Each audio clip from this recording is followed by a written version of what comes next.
네, 보신 것처럼 확진자가 더 늘면 병상이나 의료 인력이 부족한 게 당장 문제인데요. 감염내과 전문입니다. 경기도 코로나19 긴급대책단의 임승관 공동단장과 잠깐 이야기해 보겠습니다. 안녕하십니까? 네, 안녕하세요. 네, 지금 확진자가 계속 늘면서 600명 가깝게 나온 상황인데요. 앞서 1차 유행 그리고 2차 유행 때하고 비교를 해서 지금이 어느 정도의 상황인지 얼마나 심각한 상황으로 보고 계십니까? 네, 물론 하루 발생하는 확진자의 숫자도 중요하지만 제일 중요하게 봐야 되는 특징은 크게 두 가지입니다. 하나는 전국화인데요. 오늘 아침 질병관리청의 보도자료를 보시면 전국 17개 시도에서 모두 확진자가 발생했습니다. 이거는 지난 1월 이후 처음 있는 사건이고요. 두 번째로는 전 연령화입니다. 지난 2월 달에 대구 경북 유행은 젊은 층을 중심으로, 그리고 지난 8, 9월에 서울 경기 유행은 장년층 중심으로 발생했었는데, 이번 세 번째 11월 유행은 모든 연령대에서 고르게 증가하는 그런 흐름이죠.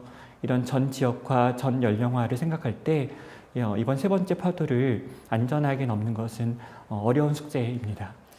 네, 그러니까 지금 파도라고 표현을 해주셨는데, 근데 정부는 일단 다음 주가 돼야 거리두기 효과가 좀 나타날 거다. 그러니까 좀 더 기다려 보자라는 건데요. 기다려야 할까요? 아니면 당장 올리는 게 맞다고 보십니까? 네. 일단 지금 저희들이 보는 자료에서는 이 확산세가 바로 진정될 것 같은 신호가 감지되지는 않습니다. 예를 들어서 경기도의 확진자 자료를 좀 말씀드리면 제일 눈여겨서 볼 부분이 경로 미상 확진자의 숫자입니다. 이게 10월 달 같은 경우 일평균 3명 정도였는데 11월에는 벌써 일평균 8명이고요. 어저께는 각각 23명이었고 오늘도 그 정도입니다. 이런 시그널을 봤을 때 유행이 쉽게 며칠 안에 이렇게 하향으로 들어갈 것 같지는 않습니다. 근데 거리두기 단계의 어떤 정부 정책에 대한 질문을 많이 받는데요. 사회적 거리두기는 크게 두 가지로 구성됩니다. 하나는 정부의 정책이죠. 그리고 나머지 하나는 시민들의 실천입니다.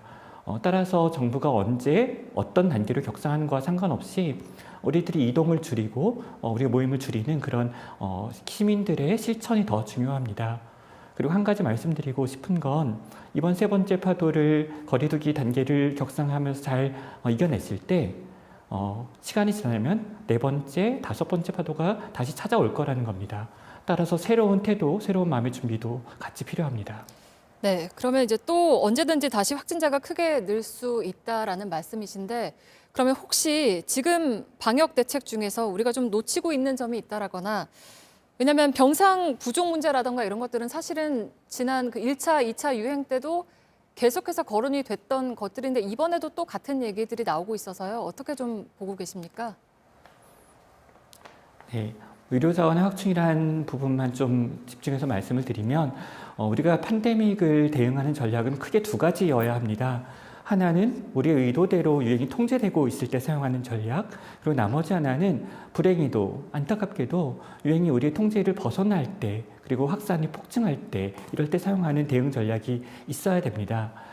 예를 들어서 하루에 확진자가 300명, 400명 안정적으로 우리 의료체계가 감당할 수 있는 수준에서 발생하는 하나의 시나리오가 있지만, 만약에 몇 주 뒤에 혹은 한두 달 뒤에 확진자가 1000명, 2000명 혹은 5000명 발생한다면 그때 어떻게 대응할 것인가, 이런 또 다른 시나리오가 필요한 거죠.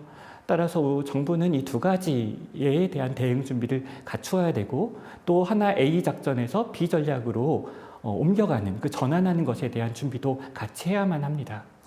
네, 알겠습니다. 오늘 여기까지 듣겠습니다. 고맙습니다. 네, 감사합니다. 네, 경기도 코로나19 긴급대책단의 임승관 공동단장이셨습니다.